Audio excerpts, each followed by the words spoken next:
Well, it's finally here. The day I've been expecting ever since Labour got into power. And I'm not surprised. Much like a school teacher, I'm not surprised. I'm just disappointed. Because some nameless civil servant, forgot to put my seatbelt on, some nameless civil servant has come out and said that in the October budget, they will be announcing that the zero emission vehicle mandate is going to be pushed back from 2035 to 2030, meaning that in 5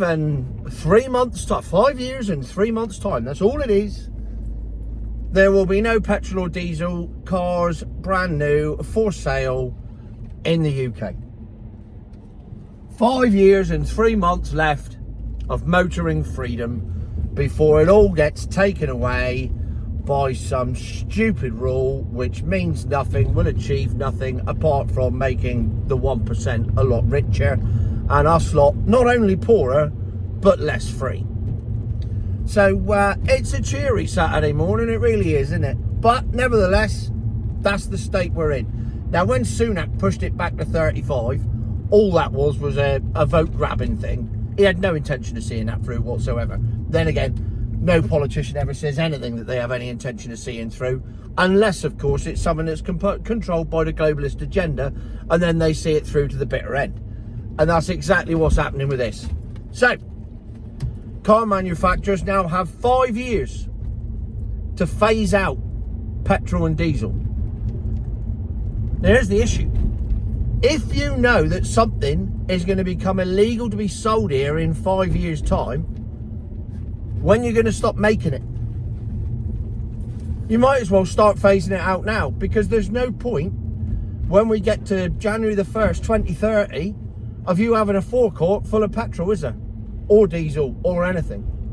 There's absolutely no point. It's all scrap, it's all worthless. You can't do anything with it. So, this is how it's going to work, and this is how we will know if this 2030 deadline means anything or not, or whether the car manufacturers have done deals.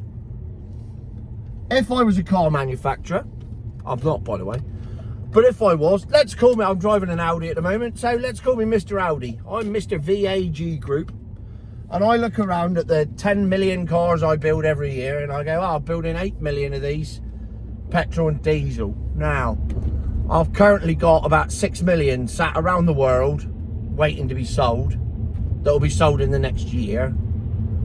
So therefore, by 5 years' time, I need that down to zero, because we won't be able to buy them anymore, we won't be able to sell them anymore.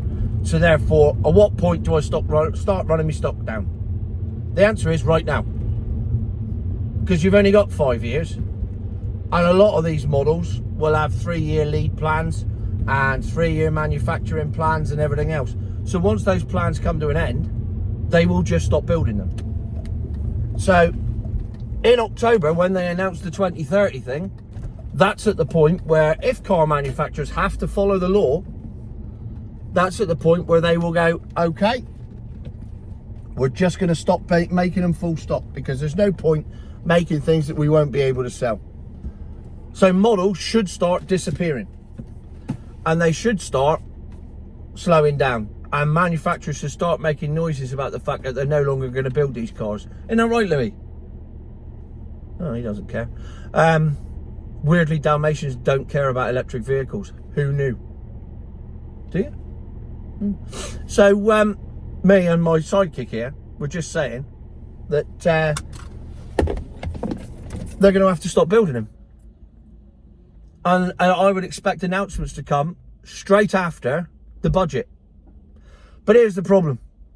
The budget ain't just going to say that, is it? We all know it's not just going to say that. They're going to introduce the concept of pay per mile, which is going to make things even worse for everyone. Except, of course, rich people, where it doesn't affect them. But more of that another day. For now, I am signalling the demise of the petrol and diesel car in the UK, starting in October, the day after the budget. RIP. Future, my arse.